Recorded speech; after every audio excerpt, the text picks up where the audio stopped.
qu'on va enregistrer. Ça partage toujours là? Oui. Ouais.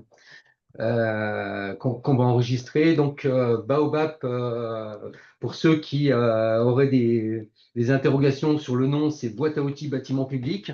C'est pas du tout un arbre, même si le logo pourrait le laisser penser. Et donc, c'est un programme européen sur lequel on est engagé avec l'AREC Occitanie. Donc, bienvenue aux participants d'Occitanie aujourd'hui. Comme c'est indiqué, on a dans ce programme, donc c'est un programme européen qui est coordonné par l'ADEME, Marie-Jean Mougin, qui est avec nous aujourd'hui, et puis deux animations régionales, une en Auvergne-Rhône-Alpes, qui est gérée par Aura 2E, nous-mêmes, et puis une en Occitanie, avec l'AREC Occitanie. On viendra après sur les autres partenaires du programme. Mais en gros, sur les deux régions, on a une quarantaine de structures associées. Vous avez ici la carte des structures qui sont associées au programme Baobab en Auvergne-Rhône-Alpes, avec des agences d'ingénierie, des syndicats d'énergie, des ALEC, des EPCI, donc des partenaires qui sont très, très variés dans leur structure, dans leurs attributions et dans leurs pratiques d'accompagnement à la rénovation de projets de rénovation énergétique de bâtiments publics. Tous ensemble, eh bien, on représente quelques centaines de projets par an et une expérience multiple et très intéressante. On essaime aussi avec Bourgogne-Franche-Comté et la région Bourgogne-Franche-Comté et la région de Bretagne qui ont également été invités à ce premier webinaire. Alors, dans le cadre du programme Baobab, j'ai oublié de me présenter, Laurent Chanisso, Auvergne-Rhône-Alpes Énergie Environnement, et je suis accompagné de Marine Renou, qui est avec moi, voilà. Et tous les deux, on anime le programme en région. Pour l'ADEME, c'est Marie-Jean Mougin. Et pour la REC Occitanie, c'est Anthony Roussillon, Anthony Roussillon. t'as pu ce Voilà. genre aujourd'hui.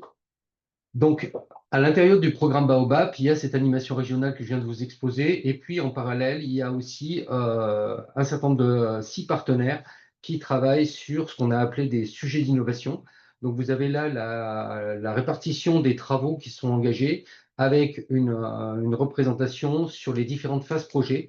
Donc, il y a des structures qui travaillent sur les phases de programmation ou les phases de démarrage du projet, notamment le SDE 03 avec un SDIE adapté aux petites communes, l'AGDN qui travaille plutôt sur la phase de programmation, le CIAN et la LTE 69 qui travaillent sur les AMU, assistance à maîtrise d'usage, avec deux approches différentes, l'une en intra pour la LTE 69 et le CIAN qui est plutôt en sous-traitance sur cette mission d'AMU. Le CIGERLI qui va être l'objet de la présentation d'aujourd'hui avec l'accompagnement technique, mais aussi une offre intégrant le financement qui s'appelle Bâti Plus. Et puis CILTE qui est également partenaire, lui, sur le mécénat territorial. Et il y a une petite coquille puisque la maîtrise d'œuvre n'est plus traitée dans Oui, Baobab. donc le ciel est concentré sur le mécénat territorial. Bon, vous avez des ressources, pour ceux qui ne sont pas habitués au projet, des ressources sur le site baobab.fr et puis toute l'actualité, bien sûr, sur le compte LinkedIn que vous pouvez suivre. Donc, dans les semaines et les mois à venir, on va petit à petit présenter les résultats de toutes ces innovations que je viens de vous citer. Donc, la première présentation, c'est aujourd'hui le CIGERLI, mais on aura la semaine prochaine, le 20 novembre, une présentation par le SDE 03 et la REC Occitanie de ce qu'on appelle le CGIE, c'est le Conseil en gestion immobilière énergétique. C'est un format de SDIE adapté aux petites communes. Et sur ce sujet-là, on a estimé utile et nécessaire d'avoir une formation associée qui aura lieu le 22 janvier pour vraiment aller plus loin dans la présentation de ce nouveau type de service. L'AGDN, sur ses travaux sur la phase programme, ce sera en février. la LTE 69 en mars, le CIAN en avril. Comme je vous l'ai dit, les deux travaillent sur l'AMU avec une version de service interne et une version de service externalisé. Et puis le ciel sur le mécénat, la présentation est prévue en mai.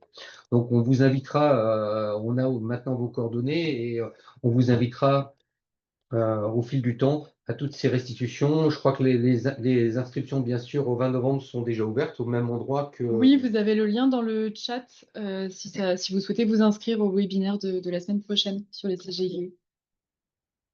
Voilà. Et puis aujourd'hui, ben, c'est la présentation de Bati Plus. C'est vrai qu'on travaille depuis très longtemps, enfin, le CIGERLI travaille depuis très longtemps pour améliorer son offre. Et Vincent Bernard va nous présenter ce qu'il en est de la nouvelle offre qu'ils ont construite dans le cadre ou à côté du projet Baobab ou avec la contribution du projet Baobab. J'ai oublié de le préciser, mais donc j'ai bien dit que le projet était financé par l'Europe et coordonné par l'ADEME hein, au niveau national. Il est aussi cofinancé par Acté, qui est quand même un des partenaires réguliers de la rénovation énergétique des bâtiments et qui travaille avec nous. Vincent, je ne sais pas si tu préfères que je présente ou que tu présentes toi. Eh ben, bonjour. Je veux bien me présenter. Peut-être que ça sera plus simple. Je vais peut-être partager l'écran. Comme ça, je pourrais Vas-y, passer. je quitte le partage et je te laisse la main. Il faut juste que je retrouve ma souris, que je la pose au bon endroit dans les différents trucs. Et voilà. Hop, arrêtez le partage et je te laisse le partage. Pour info, on a rajouté deux, trois logos sur ta présentation qui étaient un petit peu. Juste... Non, ça. Ouais. Pas de problème. Hop. Et donc, sur les règles de fonctionnement, je propose qu'on n'est pas très, très nombreux. On peut utiliser le chat, on va le suivre en permanence. On peut aussi ouvrir les micros et je propose qu'on intervienne, que vous interveniez au fur et à mesure aussi de la présentation. Je ne sais pas si ça te convient, Vincent, pour qu'on comprenne bien tous les tenants et aboutissants de cette nouvelle offre du CIGERLI. Pas de souci. Est-ce que vous voyez bien mon écran? Oui, Ça très marche. bien. Super. Ok. Du coup, je vais vous présenter un petit peu le dispositif Bati Plus en rentrant vraiment. Je vais essayer de rentrer à la fois dans le détail technique et puis aussi essayer d'être sincère et honnête sur ce qui s'est bien passé et puis ce qui s'est moins bien passé et les coulisses du montage. Du coup, le dispositif Bati Plus, c'était une initiative de notre direction, notamment pour aider les communes à répondre aux exigences du décret tertiaire, pour les aider dans leur cadre de recherche de financement, et puis pour apporter aussi un accompagnement technique sur des projets de rénovation de bâtiments publics. Du coup, un petit rappel de notre activité au CIGERLI. Donc, on a plusieurs secteurs d'activité. On a des personnes qui travaillent en maîtrise d'ouvrage sur les réseaux de distribution d'électricité et de gaz. On fait aussi de la maîtrise d'ouvrage d'éclairage public et de dissimulation des réseaux avec un service dédié. On a une personne aussi qui s'occupe de l'achat groupé d'électricité et de gaz pour nos communes. Donc, on accompagne une soixantaine de communes de la métropole de Lyon, plus 8 communes hors métropole. On a une personne, Max Senange, qui a beaucoup œuvré aussi dans le cas de Baobab, qui s'occupe de la recherche de financement. On a aussi une partie maîtrise d'ouvrage et hémophotovoltaïque parce qu'on est propriétaire de quelques installations photovoltaïques. Et en plus, on a la personne qui s'occupe de ces installations-là et de leur entretien s'occupe aussi d'aider les communes à développer le photovoltaïque dans le cadre de projets et d'accompagnement type AMI. On a une personne également qui travaille sur les bornes IRVE. Et enfin, la partie qui est l'objet de l'étude d'aujourd'hui, c'est plutôt le service CEP, où on fait des activités d'AMO sur le suivi d'exploitation et sur l'accompagnement à la rénovation énergétique des bâtiments. Du coup, Bati Plus, le concept, c'est un double concept. Il y a une notion d'ingénierie technique et d'ingénierie financière. La partie financière est en fait une avance remboursable remboursable sur 15 ans, qui peut monter jusqu'à 500 000 euros. Et la partie d'ingénierie technique est une assistance à maîtrise d'ouvrage de type commissionnement, qui est une structure externe qui a pour objectif, pendant un projet de rénovation en loi MOP, de sécuriser les économies d'énergie qui peuvent être générées par le projet. C'est un compromis, on va dire, au contrat de performance énergétique. Il n'y a pas d'aspect contractuel, mais il y a quand même une sécurisation des économies d'énergie. Les deux sont indissociables, c'est-à-dire qu'on ne pourrait pas prêter de l'argent sans ingénierie technique, puisqu'on n'est pas une banque. Et inversement, on a souhaité à ce que l'assistance à maîtrise d'ouvrage de commissionnement soit de toute façon obligatoire, quoi qu'il arrive. Les critères d'éligibilité des projets, c'est forcément les bâtiments assujettis au décret tertiaire. C'est forcément des bâtiments qui font au moins 40% d'économie d'énergie, c'est-à-dire le premier créneau du décret tertiaire, qui soient adhérents à notre niveau d'adhésion associé au bâtiment et qui ait une notification d'au moins une subvention d'investissement. Ça, c'est un choix de notre direction pour dire que ce financement-là ne peut pas être le seul pour aider à la, on va dire, à la conception du projet. Voilà, donc les critères associés, quand le projet génère entre 40 et 50% d'économie d'énergie, on a 30% du coût global de l'opération qui est prise en charge, mais avec un plafond jusqu'à 300 000 euros par projet. Et quand l'économie d'énergie est supérieure à 50%, on a 50% du coût global de l'opération, avec un plafond à 500 000 euros par projet. Très honnêtement, hein, pour être totalement sincère, on est très souvent au plafond, parce que bien sûr que les projets énergétiques des gros bâtiments sont très nettement au-dessus des 1 million d'euros de travaux. Donc on a très souvent donné l'avance plafonnée. L'avance, elle est versée au démarrage du chantier. Et l'intérêt pour la commune, c'est qu'elle commence à rembourser l'avance 2 ans après son versement, ce qui fait qu'en général, elle a fini les travaux au moment où elle commence à verser et elle a déjà les économies d'énergie en face. Pardon, excuse-moi, qu'est-ce qui atteste les économies d'énergie? Tu dis à 40%, 50%. Finalement, sur quoi vous vous basez pour définir le niveau d'économie prévu pour les projets? Ouais, alors on demande alors il faut qu'il y ait eu un audit énergétique qui ait été fait en amont. Et c'est ce calcul d'économie d'énergie qui compte. Alors, on a été quand même assez ouvert, c'est-à-dire que c'est arrivé qu'on récupère des projets qui n'avaient pas démarré par des audits énergétiques, mais qui, en phase conception, faisaient des études de calcul de gains. Et dans ce cas-là, on s'adaptait à ça et en fait, on prenait toute étude thermique euh, si possible bien faites et complètes, qui permettent d'attester du gain énergétique généré. Merci. Voilà, donc pour Pardon, rentrer un... Vincent. Ouais, Pardon, Vincent. Donc ton point de départ pour calculer les économies d'énergie, c'est ton audit énergétique et ton point de après, c'est quoi? C'est 2 ans euh,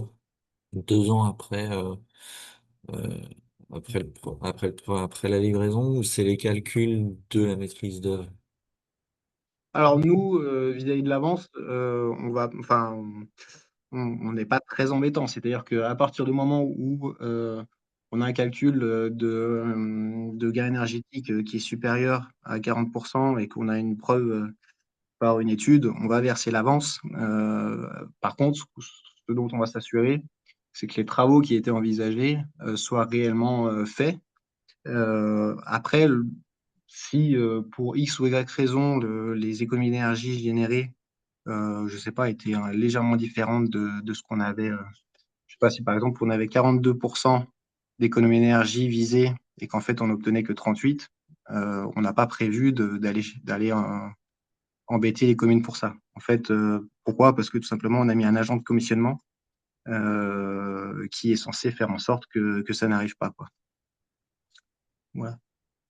Je ne sais pas si je réponds à la question. Ok. Ouais, c'est bon, merci. Bon. Voilà, donc le contexte, on en a parlé un petit peu. Je vais parler un peu plus de l'ingénierie technique et rentrer dans le détail un petit peu de l'ingénierie technique. En fait, on a choisi de faire une ingénierie technique type commissionnement avec l'aide notamment du cahier des charges ADEME sur le sujet. Et on l'a complété sur certains aspects pour aussi avoir un peu d'AMO, c'est-à-dire pour faire en sorte que l'argent de commissionnement aide aussi et fasse un peu gagner de temps au maître d'ouvrage sur certains aspects. Notamment, ce qu'on voulait, c'est que il soulage aussi un petit peu les communes dans la gestion des marchés de prestations intellectuelles, notamment la consultation de maîtrise d'œuvre, contrôleur technique, CSPS, et qui assure la cohérence technique et financière des programmes de rénovation énergétique. Mais ça, c'est assez évident. Donc l'agent de commissionnement, idéalement, il participe à toutes les phases de la maîtrise d'œuvre travaux loi MOP, enfin ex-loi MOP, qui a été refondue dans le code de la commande publique. Donc il intervient de la phase programmation jusqu'aux opérations de réception. Et l'intérêt, je trouve personnellement, de cette mission, c'est que c'est le seul acteur qui intervient jusqu'à 2 ans après les travaux, parce que globalement, tout le monde est parti, les entreprises travaux sont parties, le maître d'œuvre a fini sa mission. Et inversement, l'agent de commissionnement, lui, il va rester 2 saisons de chauffe après les travaux pour essayer d'améliorer les réglages, de former tout le monde de manière à ce que ça fonctionne bien. Et donc, Voilà. excuse-moi, oui, juste sur cet agent de commissionnement, donc c'est bien une prestation externe. Est-ce que tu peux nous en dire un peu plus sur le marché que vous avez établi là-dessus, sur le cahier des charges, sur ce qu'on peut partager aussi avec les autres participants? Ouais, tout à fait. Je vais en parler un petit peu plus tout à l'heure, mais je vais te donner déjà des éléments de réponse. En fait, tout simplement, on a fait un marché, c'est-à-dire qu'on a fait du sourcing pour essayer de voir ce qu'on pouvait mettre dans cette offre de commissionnement. On s'est notamment beaucoup inspiré du cahier des charges de l'ADEME qui décrit une mission tout simplement de commissionnement, qu'on a un peu complété sur des aspects d'AMO. Et ensuite, donc, on a mené une consultation avec notre service juridique pour faire un marché multi-attributaire. Donc, on a retenu 3 prestataires. Et le principe, c'est que le prestataire qui est classé premier est prioritaire. Et si jamais il est en surcharge, on passe au deuxième ou au troisième. En réalité, on n'est jamais pour l'instant passé au deuxième ou au troisième. Mais voilà, c'est comme ça que fonctionne le marché. Pardon, bonjour, Merci. Bonjour. une petite question. Donc, c'est un bureau d'études. Enfin, je suis pas très familière avec le terme commissionnement, mais c'est un AMO en fait, en énergie, spécialisé en énergie. Oui, alors en fait, c'est vraiment des profils de bureaux d'études thermiques, hein, globalement, qui ont répondu à l'appel d'offres. Donc, c'est en général des bureaux d'études qui ont l'habitude de faire de la maîtrise d'œuvre et qui, du coup, sont en capacité de comprendre en quoi, justement, la maîtrise d'œuvre pêche sur ces aspects de performance et qui peut un peu compléter sur ces sujets-là. Et surtout qu'il y a du temps passé uniquement pour ça. Alors qu'un maître d'œuvre de conception, un bureau d'études thermiques, il aura beaucoup de temps à passer sur la conception, sur la rédaction des pièces et peut-être moins d'attention à porter sur la performance, quoi. Voilà. D'accord. Et sur de la programmation, par exemple, il peut y avoir d'autres besoins que purement énergétiques, on va dire. Et Oui.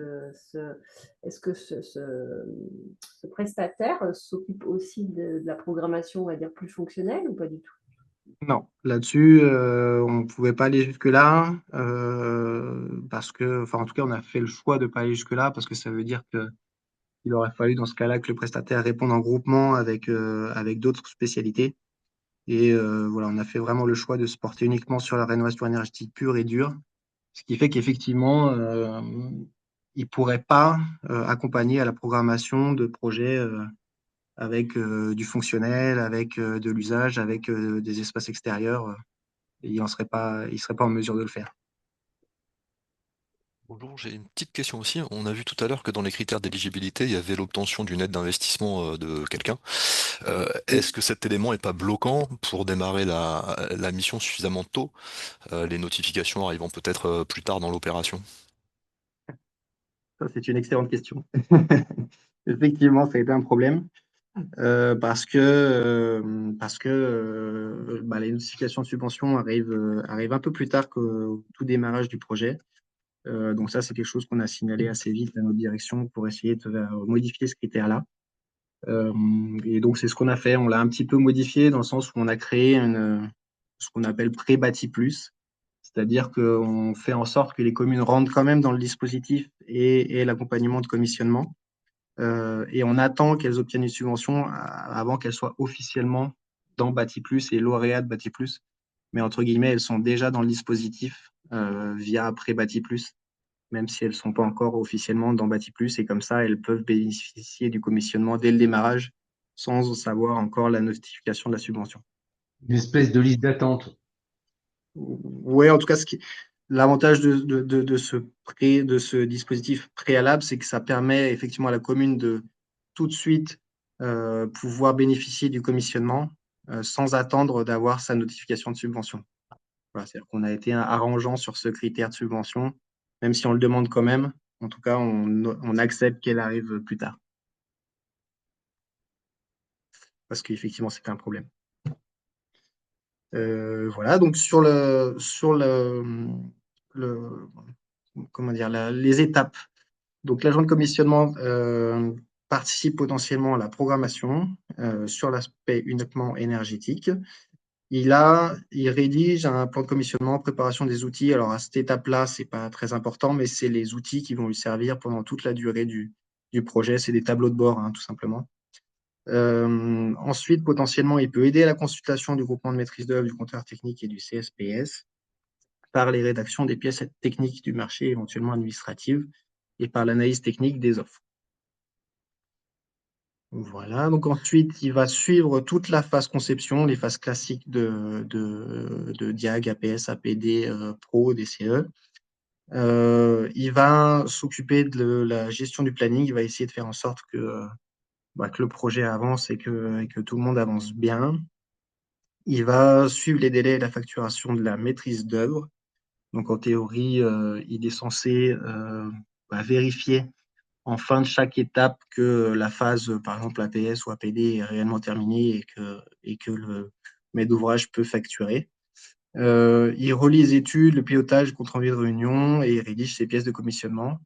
Alors, pour être très honnête, sur la facturation du maître d'œuvre, ils n'étaient pas très chauds sur cet aspect-là. On ne les a pas beaucoup embêtés là-dessus parce que voilà, on voulait surtout qu'ils se concentrent sur la relecture des études et les pièces de commissionnement. Donc, ils ne l'ont pas vraiment fait, en tout cas pas très bien. Mais voilà, on ne les a pas trop embêtés là-dessus. On leur a laissé un peu de mou sur cet aspect-là.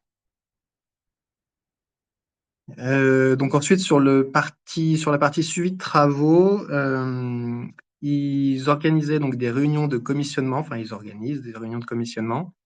Ils relisent les pièces à produire par les entreprises sur l'aspect de performance énergétique.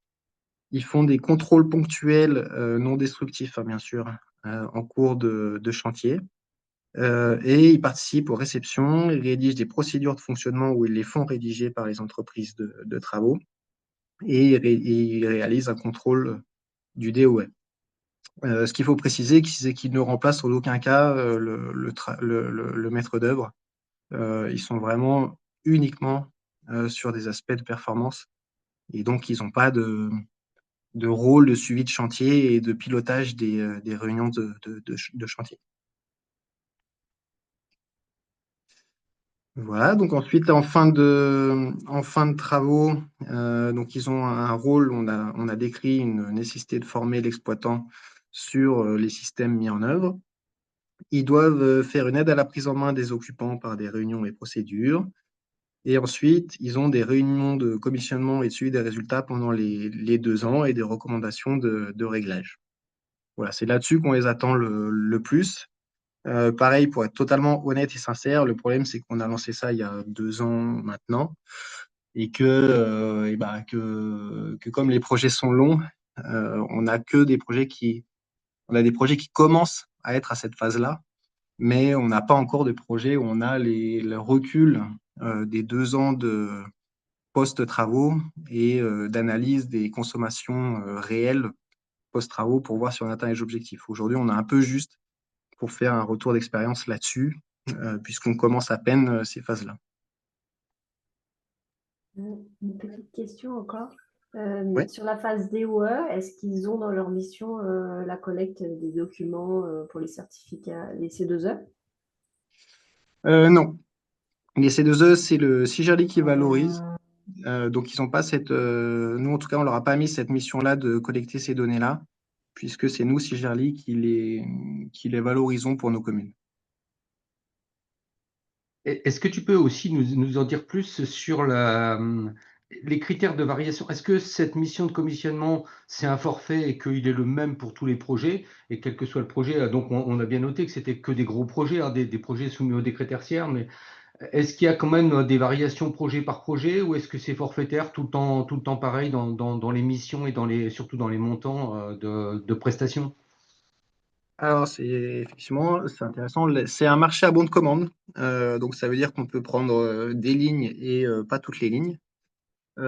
Et par ailleurs, c'est un marché à bon de commande avec plusieurs niveaux de bon de commande. C'est-à-dire qu'il y a des seuils. Donc, il y a entre 0 et 500 000 euros de travaux, entre 500 000 et 1,5 million, entre 1,5 million et 3 millions et plus de 3 millions. Globalement, c'est ça de mémoire les seuils. Ce qui veut dire qu'on a déjà un montant qui est différent suivant le montant travaux. Et en plus, on a un montant différent suivant l'avancement du projet. Pourquoi? Parce que malheureusement, on a récupéré des projets qui n'étaient pas tous, même pas beaucoup, en phase de programmation. On a eu des projets qui commençaient, qui étaient déjà en phase diag, d'autres en APS, d'autres même en pro. Donc, on a dû adapter la mission du prestataire par rapport à ça. Et la chance qu'on avait, c'était qu'on était sur bon de commande, ce qui fait qu'on pouvait on pouvait partir de la phase qui correspondait à la phase à laquelle était le projet quand on le récupérait, quoi.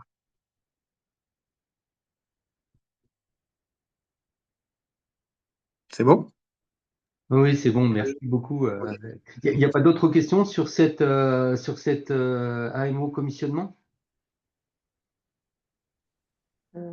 Si, peut-être une estimation du coût de cette mission, si vous pouvez partager là-dessus.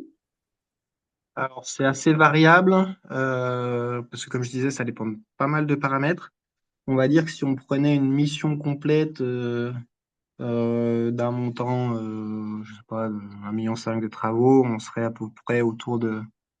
En gros, les missions sont entre 25 000 et 35 000 euros, tout compris.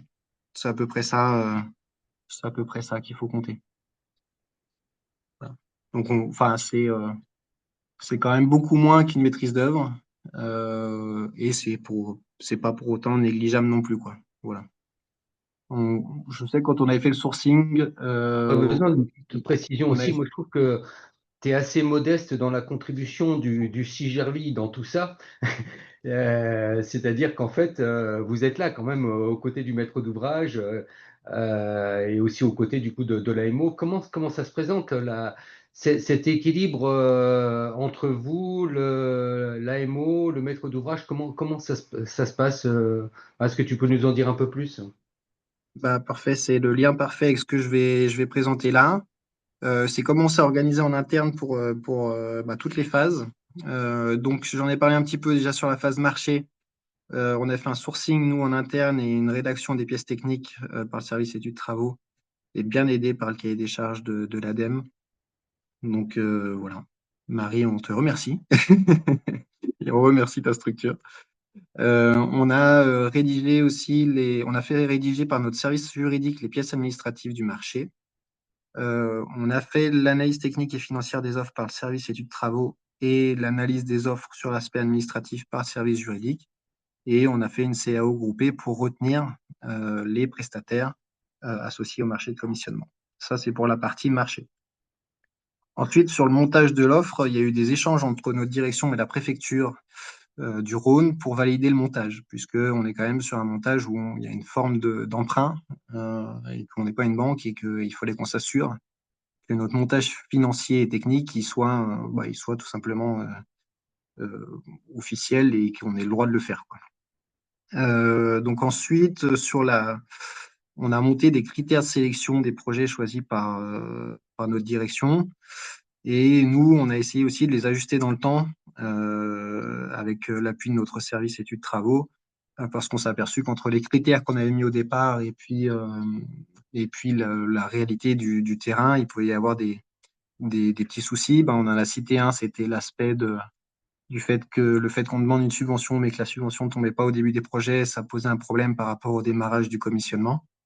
Et l'autre sujet, donc c'est pour ça qu'on s'est adapté là-dessus, et l'autre sujet, c'est qu'au départ, le montant de l'avance était le montant, pardon, du remboursement était de 1% du montant des travaux, et ça, on s'est aperçu très vite que c'était pas le fait de mettre une valeur fixe n'était pas une bonne idée parce que ce 1% devenait beaucoup trop élevé en termes de coûts de remboursement si on avait des très gros travaux, puisque le travail de commissionnement n'est pas proportionnel à l'évolution du montant de travaux. Je ne sais pas si je suis clair quand je dis ça, mais en gros, le travail du commissionnement, s'il y a 500 000 € de travaux, n'est pas proportionnellement aussi différent que s'il y avait 7 millions. Et donc, on ne pouvait pas garder un montant fixe de 1% du montant de travaux en remboursement de l'avance parce que sinon, on aurait été beaucoup trop cher pour les gros travaux. Donc, on a plutôt fait ce que je vais présenter après, un calcul sur mesure en fonction du type de projet. Voilà. Et ensuite, donc, notre service aussi finance a souscrit un prêt tracting, puisque on ne pouvait pas prêter sur nos fonds propres. Donc, on a souscrit à un prêt tracting qui était, alors, on en a fait deux, parce qu'on a fait un chaque année, et c'était autour de 2%. Il y en avait un à 2% et un à 1,82, je crois. Voilà, donc ensuite, il y a eu une communication interne pour essayer de mobiliser nos communes sur le dispositif via des posts LinkedIn, via des courriers envoyés aux communes. Et puis, le service études travaux s'est mobilisé aussi pour aller rencontrer les communes, présenter le dispositif, expliquer comment il fonctionnait, de manière à faire en sorte que les communes comprennent le dispositif avant de s'engager. Donc ensuite, quand on avait des projets, c'est-à-dire des communes qui nous faisaient un courrier pour nous dire qu'elles étaient intéressées, on avait un travail en interne, effectivement, d'analyse du respect des critères. Ensuite, quand on voyait que les critères étaient respectés, on présentait en bureau les différents projets et on faisait décider au bureau. Donc, le bureau, c'est le président et tous les membres du bureau, c'est-à-dire 6 ou 7 personnes du bureau de décisionnaire du syndicat, pour retenir les projets lauréats du dispositif. Et donc ensuite, en interne, une fois que le projet était lauréat, on rédigeait une convention, une annexe technique, une annexe comptable, pour tout simplement, c'est l'aspect contractuel avec la commune, pour expliquer ce qu'il y a dans le contrat de partenariat.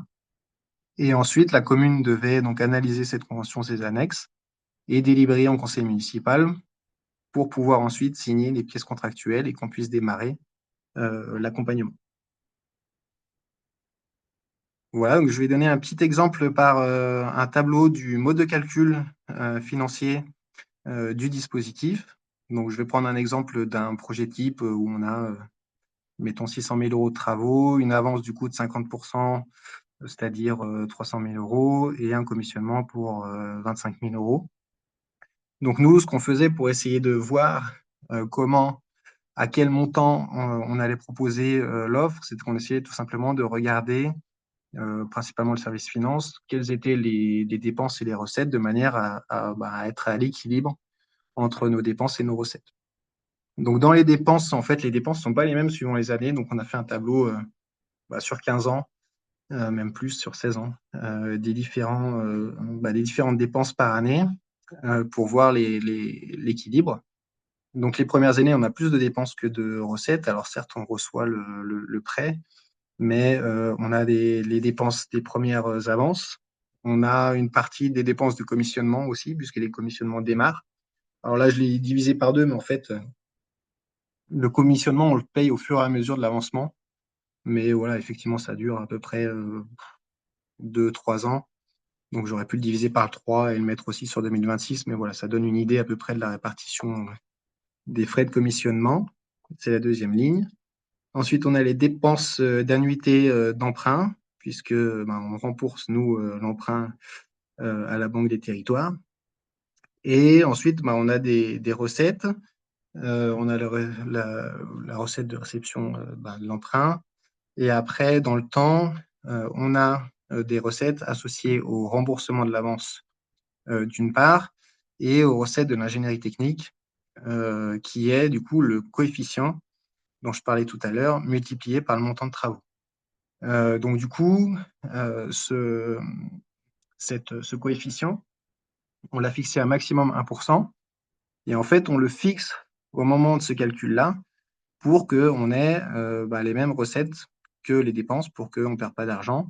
Et on ne recherche pas spécialement à gagner non plus. Donc, on essaye de faire en sorte que ce coefficient permette de trouver un équilibre. Voilà, on a une dernière ligne qui est la subvention ADEME. La subvention ADEME qui était de 50% du montant hors taxe du commissionnement. On touche en fin des études. Et notre service finance a également rajouté une ligne qui est un solde corrigé de la nécessité d'emprunter potentiellement. Pourquoi? Parce qu'on voit que suivant les années, soit on est en recettes, on a plus de recettes que de dépenses, soit on a plus de dépenses. Et si on a des dépenses, ça veut dire qu'en général, on n'est pas à l'équilibre l'année N, et du coup, on doit emprunter sur la différence de trésorerie. Voilà. Et donc, en général, on emprunte à 2%. Voilà, donc c'est comme ça qu'est calculé l'équilibre financier entre les recettes et les dépenses. Donc ça, c'est vu du côté du CIGERLI, hein, donc c'est vos dépenses, vos recettes pour équilibrer vos propres comptes, si je puis dire. Ouais. Donc ce que je comprends là, c'est que en fait, tu prêtes 300 000 à la collectivité et en plus de ces 300 000, tu lui factures finalement l'ingénierie technique Oui, que tu vas lui mettre chaque année pendant toute la durée du projet. Donc en gros, tu vas étaler le coût de commissionnement sur la durée du prêt finalement. c'est ça. Et puis, ce qu'il faut être aussi transparent, et bien sûr, on l'était avec nos communes, c'est que dans les frais d'ingénierie technique, il y a des frais d'emprunt, quand même d'intérêt d'emprunt, puisque nous, on a emprunté pour prêter. Du coup, ces intérêts d'emprunt sont comment dire, inclus dans l'ingénierie technique. Ouais. Oui, parce que vous n'avez pas le droit de refacturer les intérêts d'emprunt. Donc, ça veut dire qu'en gros, là, pour ce cas-là, ce que tu vas refacturer à ta commune, c'est 300 000 du prêt, plus les 25 000 du commissionnement. Alors, avec ton coefficient, je ne sais pas à combien tu vas être, autour de 30 000, 35 000 sur le remboursement que va te faire la collectivité, la commune. Ouais, c'est ça. Ça va dépendre de combien on va devoir emprunter par rapport à ce qu'on prête. Mais c'est ça, ouais. C'est ça. Donc, C'est ce le qui coût est de quand même. commissionnement. Oui, pardon. C'est le coût de commissionnement plus les coûts d'intérêt d'emprunt. Ouais, du coup, c'est quand même une façon très intéressante d'étaler le coût du commissionnement et de ne pas le faire porter à la commune sur la première ou les 2 premières années, mais bien de l'étaler sur 15 ans. Et on voit bien que si c'est 30 000 répartis sur 15 ans, ça fait que 2 000 par an. C'est pas grand-chose par rapport à une dépense de 30 000 qu'elle devrait débourser avant même le démarrage du projet, quoi. Donc, C'est sûr. c'est clair que c'est quand même très avantageux pour eux. Et est-ce que Voilà. tu peux nous en dire plus sur la subvention ADEME de la dernière ligne, là, ou de l'avant-dernière Oui, ligne? c'est une subvention associée au commissionnement, hein. C'est-à-dire que c'est la prestation de commissionnement quand elle est terminée qui est accompagnée. Donc c'est là, par exemple, c'est 25 000 euros. Potentiellement, on a une subvention de 50% de l'ADEME si on respecte le cahier des charges ADEME et si la prestation de commissionnement se fait bien conformément à ce cahier des charges. Ok. Et comme on s'est inspiré de ce cahier des charges pour faire notre prestation de commissionnement, et qu'il est même un peu plus, et que notre prestation est même un peu plus étoffée que ça, en théorie, on aura on aura des subventions de l'ADEME en fin de tous nos commissionnements. Parfait, c'est très clair pour moi. Il y a d'autres questions sur sur ce montage financier et sur cette petite ruse, si je puis dire, d'intégrer les coûts d'accompagnement et de commissionnement à l'intérieur de l'avance remboursable, ce qui permet de les diluer, si je puis dire, dans le temps, enfin, en tout cas de les répartir dans le temps. Et je trouve ça assez inspirant. Moi, j'ai une petite question, si vous m'entendez. Oui. Ouais. Du coup, là, les subventions ADEME, c'est un programme particulier qui est lié au Baobab ou pas forcément? Non, pour le coup, là, c'est à part. On a demandé directement à Ok. l'ADEME s'il y avait une subvention associée à l'accompagnement de commissionnement. Et par contre, via Baobab, c'est pour ça que j'en ai pas parlé, on a un remboursement de nos temps passés en interne. C'est pour ça qu'on n'a pas intégré de coûts de nos temps passés en interne, ce qui est très intéressant pour nous puisque on n'a pas eu besoin de les refacturer à la commune et c'est intéressant pour la commune aussi, bien sûr. Oui, parce qu'effectivement, après, j'avais une autre question, c'était au niveau de vous personnel, enfin du personnel, donc si Gerlé, est-ce que je vois pas bien à quel point vous intervenez ou c'est juste le BE qui, Euh, qui enfin le BE, enfin celui qui a répondu au marché commissionnement. ouais. Alors, je crois que j'en parle après, mais D'accord. je peux quand même répondre. En gros, donc nous, on a préparé et rédigé le marché, analysé les offres, et après, Mm. quand on a un projet, donc bon, d'abord, on analyse les projets des communes, on rédige les conventions, on échange en commune, on va voir les communes. Et après, une fois qu'un projet est lancé, on a une personne de chez nous qui est missionnée pour s'assurer que la mission se passe bien. Donc, elle ne fait pas la prestation, c'est bien l'agent de commissionnement qui l'a fait. Par contre, cette personne participe à une grande partie des réunions. D'accord. Elle vérifie les livrables. J'en parle, je crois, tout à l'heure. Et on a des outils qui nous permettent de vérifier que tous les livrables sont rendus. Et puis, il y a une relecture des rendus pour s'assurer que ça correspond à peu près au cahier des charges et que tout se passe bien. Oui, Ouais. d'accord. Si je peux compléter pour la question de l'aide ADEME, Oui. c'est effectivement une aide qui existe dans plusieurs régions, qui est close globalement sur toutes les régions actuellement. On t'entend pas bien, Marie. Ah bon? Attends. Vous m'entendez bien? Mais pourquoi je parle dans le casque? C'est Oh, mieux? c'est mieux. Ouais, c'est Ah, mieux. beaucoup mieux, ouais. Ah, effectivement, ça passait sur le PC alors que j'ai un casque sur les oreilles. Bon, bah, c'est pas grave. Oui, donc pour compléter sur l'aide de l'ADEME, effectivement, il y avait une aide de l'ADEME de 50% à peu près sur les missions de commissionnement et les missions d'AMO CPE pendant des années. Et le CIGERLI a pu en bénéficier peut-être une des dernières années où elle existait. Cette aide est globalement close dans toutes les régions parce qu'il y a le programme Acté qui finance les mêmes choses et beaucoup plus massivement que l'ADEME maintenant. Donc sur les aides à émo-commissionnement, maintenant, dans le programme Acté, c'est éligible, hein, largement. Sur beaucoup d'AMO d'ailleurs, sur l'assistance à maîtrise d'usage, sur l'AMO-commissionnement, sur la MOCPE, enfin, le programme Acté finance beaucoup d'AMO. Donc du coup, l'ADEME a arrêté de les financer, mais ces aides continuent à exister avec Acté assez massivement. Donc n'hésitez pas à les solliciter, il y a beaucoup, beaucoup de choses. Voilà. Oui, peut-être qu'on en parlera aussi après, mais vous avez aussi un programme ELENA qui va venir aussi renforcer tout ce montage financier où il est complètement indépendant. Non, non. Ah non, pour le coup, c'est indépendant. Acté, on a répondu sur d'autres choses, mais on n'est pas sur ce sujet-là. J'ai mis quand même le lien vers l'aide, même si elle est clôturée, parce qu'il y a le cahier des charges qui est quand même téléchargeable toujours sur la page, même si l'aide n'existe plus. Vous pouvez télécharger le cahier des charges. Bon, voilà. Ouais, le cahier des charges est très bien. Le cahier des charges est très bien fait. Je sais qu'on en a récupéré une grosse partie de ce qu'il y avait dedans. Pour autant, tu me renverras et puis on partagera l'ensemble de l'appel d'offres que vous avez fait parce qu'il y a quand même plusieurs ruses qui sont intéressantes dans ce que tu disais tout à l'heure avec le marché multi-attributaire, les bons de commande. Donc, c'est pas simplement le cahier des charges techniques, mais il y a aussi le montage de l'appel d'offres qui est aussi assez exemplaire dans ce cas. Ok.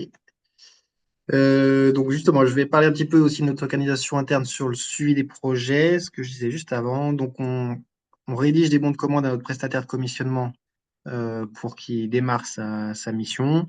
Le bon de commande, le montant dépend du montant des travaux et de l'avancement du projet à l'instant où il le démarre. Notre suivi en interne se fait par des participations aux réunions et par la relecture des livrables. On a un exemple de tableau de suivi des livrables. Pour synthétiser un petit peu, on a eu 6 projets pour l'instant qui ont été accompagnés. Donc, c'est pas énorme non plus parce que ce que je disais, ce qui limite un petit peu le dispositif, c'est que on a des communes qui sont quand même plutôt des grosses communes, qui ont des projets assez importants, assez gros. Et donc, elles ont parfois des montants de travaux de 2 millions, 3 millions, 4 millions, 5 millions. On a même un des projets à 8 ou 9 millions. Et du coup, bon, peut-être que le montant de l'avance qui est limité à 500 000 euros, parfois sur certains projets, a peut-être un impact peut-être un peu limité. Donc, je ne sais pas si c'est une des raisons pour lesquelles on n'a pas eu non plus une quantité de projets pharaoniques, mais voilà, on a quand même eu quelques-uns. Les retours des communes sont bons dans l'ensemble. Petite note d'attention quand même.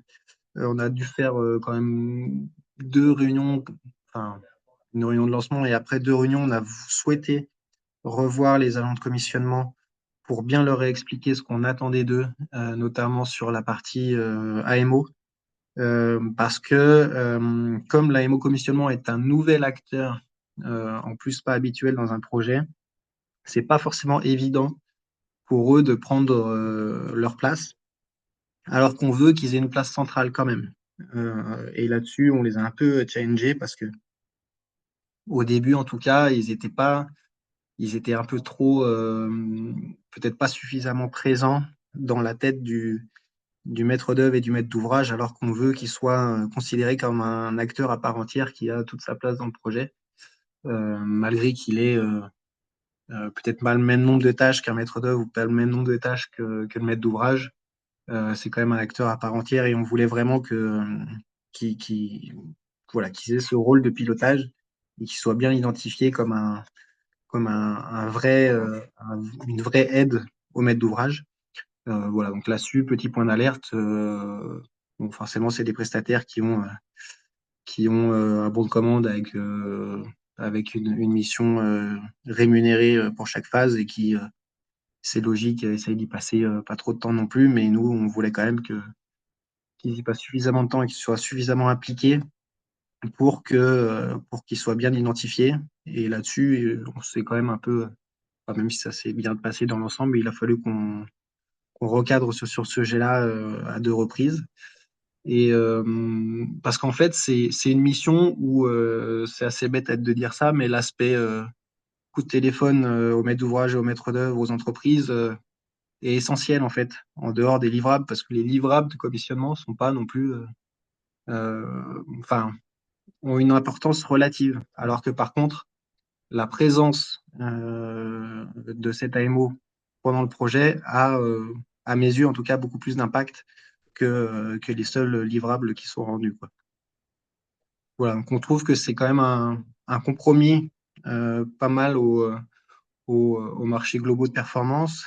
On en a quelques-unes sur nos communes qui ont lancé des marchés globaux de performance. Bon, déjà, ce qu'on voit, c'est qu'on n'en a pas beaucoup par rapport à l'ensemble des projets qui se font.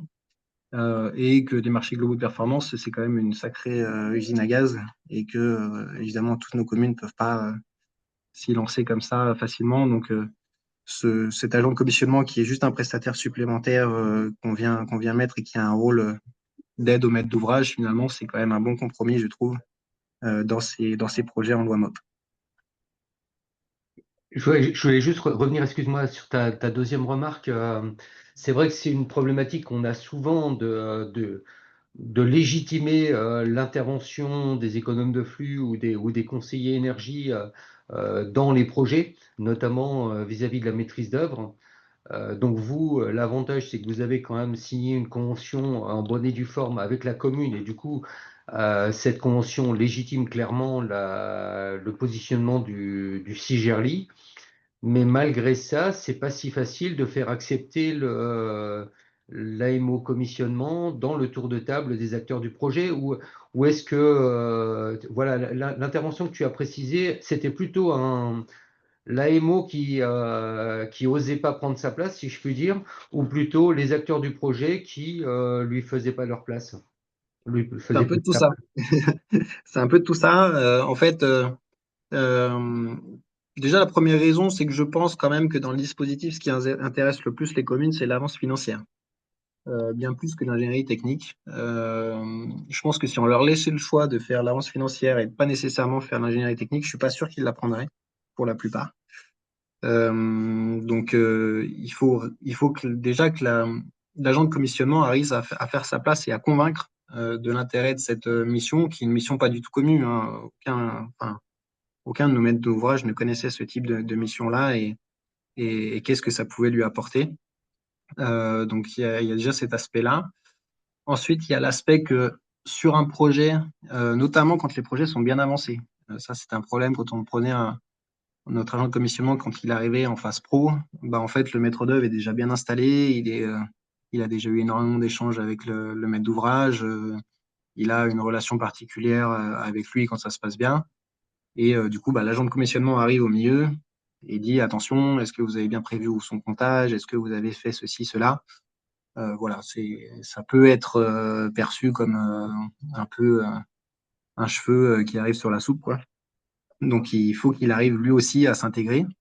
Et puis, il y a aussi l'aspect que l'agent de commissionnement, lui aussi, euh, on veut, nous, et on l'a bien rédigé comme ça dans nos marchés, qu'il ait une place centrale et que du coup, il passe du temps qu'il passe du temps au téléphone, qu'il passe du temps à développer cette relation pour que ça se passe le mieux possible. Et là-dessus, ben, c'est un prestataire qui a des intérêts financiers et qui peut-être aussi a quelques intérêts à pas forcément y passer trop de temps non plus. Donc c'est là-dessus qu'il faut bien être rigoureux pour qu'ils y passent le temps nécessaire. Merci. Ben, merci beaucoup. Est-ce qu'il y a des questions sur tout ce qui a été présenté, sur cette offre Bâti Plus, sur sa mise en œuvre, que ce soit sur le plan financier ou sur le plan technique? N'hésitez pas à ouvrir vos micros et à prendre la parole. Oui, alors j'aurais une petite question, mais c'est peut-être dans votre cahier des charges, mais quand on regardera ça dans un second temps, vous allez peut-être pouvoir déjà donner des précisions. Sur les outils mis en place et les rendus, vous aviez cadré dans le cahier des charges un certain nombre de modèles ou de types d'outils minimum, ou comment est-ce que ça se passe? Vous travaillez toujours avec le même prestataire? Ce que j'ai cru comprendre sur les 6 dossiers, c'est le même prestataire? Oui, alors, ouais, tout à fait. Alors, en théorie, on a 3 prestataires potentiels, mais pour qu'on ait recours au deuxième ou au troisième, il faudrait que le premier soit en surcharge et qu'il refuse un projet, ce qui n'a pas été le cas pour nous. Bon, il faut dire qu'on n'a pas été non plus inondé de projets. Voilà. Et comment on a fait pour le suivi des outils, alors, franchement, le cahier des charges ADEME là-dessus est top. Et en plus du cahier des charges, il y a tout un tas de trames d'outils potentiels associés. Donc, on s'est basé là-dessus pour le décrire dans nos cahiers des charges. Et après, nous, ce qu'on a simplement fait, c'est qu'on s'est créé un petit tableau Excel de suivi des livrables qui tout simplement rappelle les différents éléments de livrable qu'on est censé recevoir à chaque phase pour s'assurer, avant de valider une phase, que tous nos livrables sont bien faits et reçus. Tu peux nous le partager là? Oui, oui, tout à fait. Je ne sais plus si je l'avais pas, je l'avais Tu joint, l'as non, à envoyé mon déjà. mail. Ouais, ouais, je l'ai envoyé en lien avec mon PowerPoint, donc on peut le mettre sur un serveur partagé, et pas de souci avec ça. Tu nous le partages pour qu'on voit Ah, les éléments, ou tu veux que je le partage? et ben, je te l'ai envoyé par mail, mais je suis un projet. Je veux bien que tu le partages. Ok, J'arrête de partager. j'y vais. Hop. Je jongle entre tous mes écrans, comme d'habitude. Partager.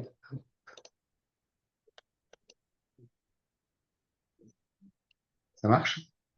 Vous voyez le tableau Excel? Ouais. C'est bon. Bah, je te laisse le commenter si tu veux Ouais. Donc bah, c'est assez simple en fait. Ça rappelle donc les numéros d'articles à gauche en colonne A et B du cahier des charges. Il y a une colonne ensuite des livrables à transmettre. Et ensuite, bah, est-ce que le livrable est transmis? Et même quand il est transmis, bah, il y a des zones de commentaires pour, pour s'assurer que voilà, est-ce que c'est conforme à nos attentes ou est-ce qu'il y a encore des choses à voir? Il y a un petit jeu de couleurs là. Si c'est vert, c'est bon. Si c'est orange ou rouge, il y a des choses à faire. Et puis, on a aussi le suivi des réunions, parce qu'on veut aussi s'assurer que bah, notre prestataire fait bien le nombre de réunions convenues à chaque phase. Voilà, c'est Donc très ça, simple. En gros, c'est pas. c'est un tableau d'échange entre l'AMO et vous, en fait. Ouais, c'est ça. C'est surtout pour nous en interne, hein, très honnêtement. Mais oui, oui, quand il y a des choses qui sont pas bonnes, on leur donne pas spécialement le tableau, c'est juste qu'on leur fait un mail pour leur dire il manque ceci ou cela, quoi. Oui, c'est votre tableau de suivi à vous. Ouais, tout à fait. Pour compléter là-dessus, c'est vrai que dans le cadre du projet Bapora, on avait recueilli, notamment de la part de l'AGDN et de l'ALTE, de la SPLALEC de la grande région grenobloise, des tableaux de commissionnement avec tout un tas de livrables et de production pour le suivi des projets en commissionnement interne cette fois et pas externe. Et moi, je serais très intéressée de récupérer ce type de tableau. Est-ce que c'est possible de le partager? Direct. Oui, oui, il sera partagé à la suite, mais je vais essayer de vous le mettre direct dans le chat si j'y arrive. Merci. Comment je peux faire comme ça?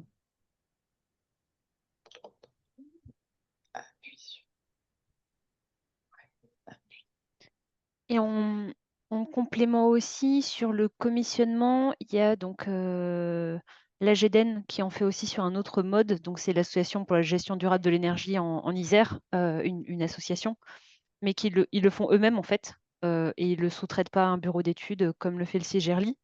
Et ils présenteront ces outils parce qu'ils incluent aussi dedans une partie assistance à maîtrise d'usage, donc questionnement des besoins au niveau des usagers. Et ils feront un webinaire Baobab aussi là-dessus vers mars. Donc vous aurez les infos avec le même canal que le webinaire du CIGERLI. Et à cette occasion, ils présenteront leurs outils AMU et un petit peu aussi commissionnement. Donc il y aura en plus encore d'autres éléments. J'ai mis aussi dans le chat le lien vers le rapport final du projet Bapora, qui avait tout un chapitre sur le commissionnement. Et à la fin, il y avait aussi un cahier des charges commissionnement fait par la SPLALEC de Grenoble. Donc je pense que c'est complémentaire à celui du CIGERLI, celui de l'ADEME. Enfin, comme ça, vous aurez plein de modèles dans lesquels piocher. Voilà. Et là, voilà, une des questions, c'est est-ce que le commissionnement, ça vaut le coup de le faire soi-même dans un syndicat avec les chargés de mission, ou est-ce qu'on prend l'option, on sous-traite à un bureau d'études, mais ça, voilà, chacun fait bien comme il veut. Ouais, là-dessus, je peux peut-être partager un élément d'avis. Euh, Honnêtement, avec le recul, euh, je pense que c'est faisable en interne, que globalement, que ce soit aussi Gerly et dans plein d'autres structures, je suis sûr il y a les compétences qu'il faut pour pouvoir faire voilà, 99% des choses en interne. La petite alerte quand même, c'est sur l'aspect, euh, on va dire, tout ce qui est régulation comptage, où ils sont quand même, en tout cas, le prestataire qu'on a est quand même plutôt bon sur l'aspect table de points, sur l'aspect régulation vraiment des systèmes, de manière à s'assurer que à la fois le comptage et la régulation des systèmes se fassent correctement. Et là-dessus, c'est peut-être un peu plus technique, c'est peut-être là où on est peut-être en limite de compétences en interne, pour beaucoup de structures, je pense. Et puis, il me semble qu'autre chose qui avait été pris en compte, c'est que quand tu proposes l'offre, tu ne sais pas à l'avance combien de personnes, combien de communes vont vouloir le service ou vont vouloir la réponse. Là, en période Ouais. préélectorale, ben, c'est calme. Mais s'il y en avait 30 d'un coup et qu'il avait fallu assurer le truc d'un coup dans le plan en charge de tout le monde, bah, ça rentrait plus.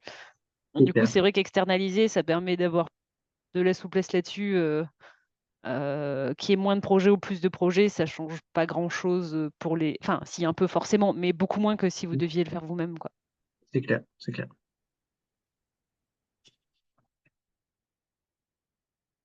J'ai réussi à vous mettre le fichier de suivi et j'essaye de vous mettre le DCE de l'AMO. Comme ça, vous aurez tous les éléments fournis par le CIGERLI sur son offre là. Voilà, ça a l'air de marcher. Merci. Est-ce qu'il y a d'autres questions, d'autres Et besoins de précision sur cette offre qui a vraiment, ça représente vraiment la totalité de ce dont on rêve en termes d'accompagnement des communes, à la fois la technique, l'accompagnement technique légitimé, si je puis dire, depuis le tout début du projet, comme tu l'as précisé, Vincent, depuis le programme et jusqu'à l'évaluation une fois que le projet est terminé et en marche. Et encore une fois, légitimé, c'est-à-dire on ne vient pas embêter le maître d'ouvrage à avoir des résultats après le projet, c'est prévu dès le début. Et puis l'approche financière qui permet quand même de glisser l'accompagnement, parce que l'accompagnement, c'est pas de la rigolade, quoi. On n'est pas sur 1000 euros, quoi. On est sur des dizaines de milliers d'euros.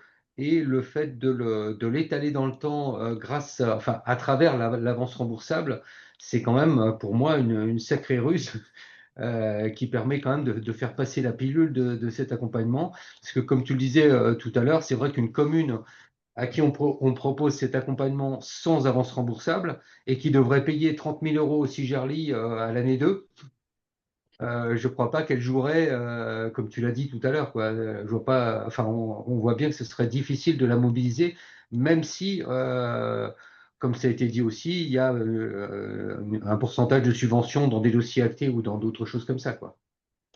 Ouais, ouais, tout à fait. Et puis, il y a un aspect aussi un petit peu psychologique, parce que c'est vrai que typiquement, je sais pas, je vais prendre un exemple d'un projet à 2 ou 3 millions. Le maître d'œuvre, en général, il va prendre 9, 10%, donc il va prendre peut-être 200 000 euros d'honoraires. Donc, quelque part, l'agent de commissionnement à 25, 30 ou 35 000, il représente pas grand-chose, en fait, dans tout ça. Même si, quand on regarde le montant financier, ça paraît comme ça, brut de décoffrage important par rapport au montant global d'un projet de rénovation énergétique, ça reste très limité, finalement, cette mission-là. Ouais, super. D'autres questions, d'autres remarques?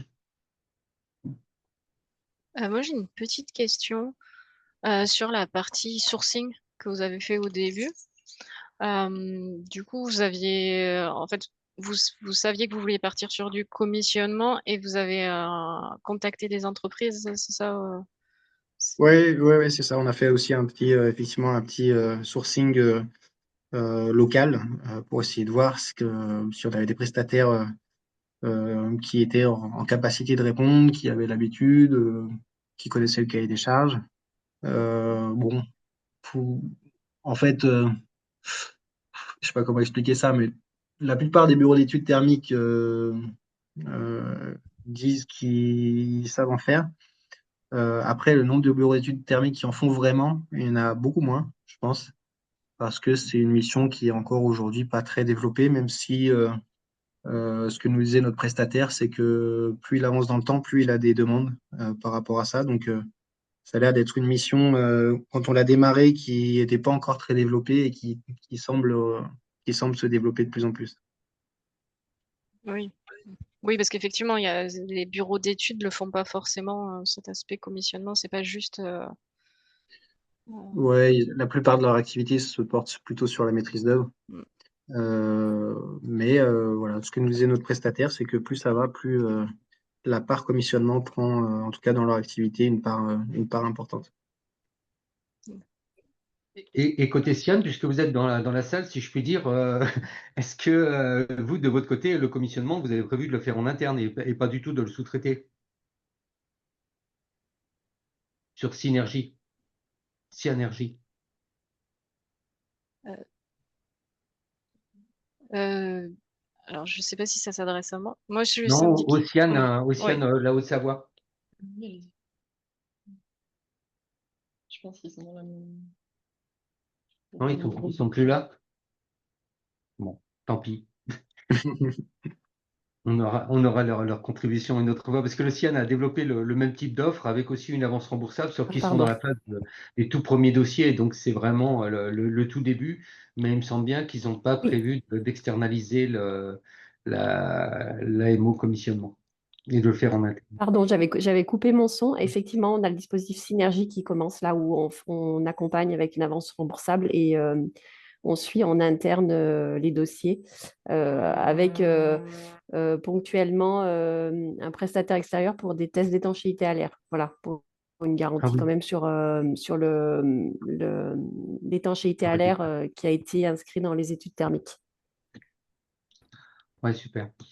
Donc effectivement, ça fera deux versions différentes du projet. Tu citais tout à l'heure aussi, Vincent, l'attractivité de l'avance remboursable. C'est vrai qu'on a l'exemple du syndicat de la Nièvre qui fait uniquement l'avance remboursable, lui, et pas du tout de prestations à côté. C'est vrai que ce serait intéressant de les re-questionner à un moment donné pour voir comment ça se présente, comment ça se passe et est-ce qu'ils ressentent le besoin de rajouter du commissionnement ou est-ce que finalement ils sont satisfaits d'apporter juste le côté financier?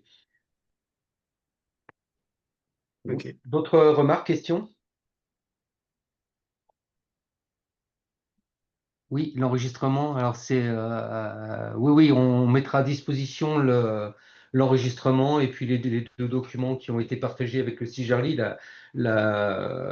l'appel d'offres de son AMO commissionnement et puis son tableau de suivi, ainsi que la présentation et l'enregistrement. On mettra tout ça. On a une chaîne YouTube sur Baobab maintenant et donc tout sera mis à disposition de tous les participants, mais plus largement, tout le monde pourra la consulter. Juste peut-être encore une Parfait. dernière question. Vu que vous avez fait ce marché de commissionnement, vous devez arriver au renouvellement du marché, non? Vous allez modifier des choses ou vous allez le renouveler tel quel? Quel est votre, avec ce retour d'expérience?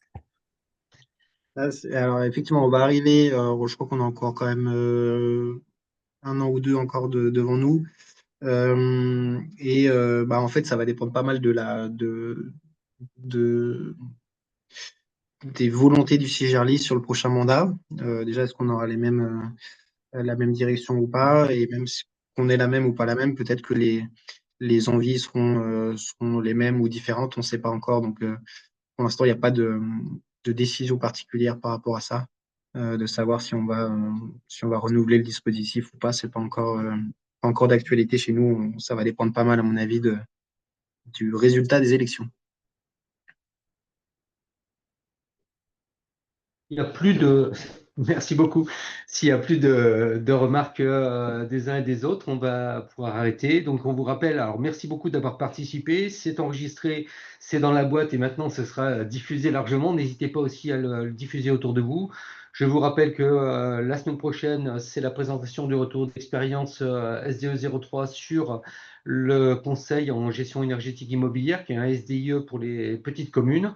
Et puis, au fil du temps, dans les premiers mois de 2026, on va aussi faire le retour d'expérience des autres projets d'innovation de Baobab.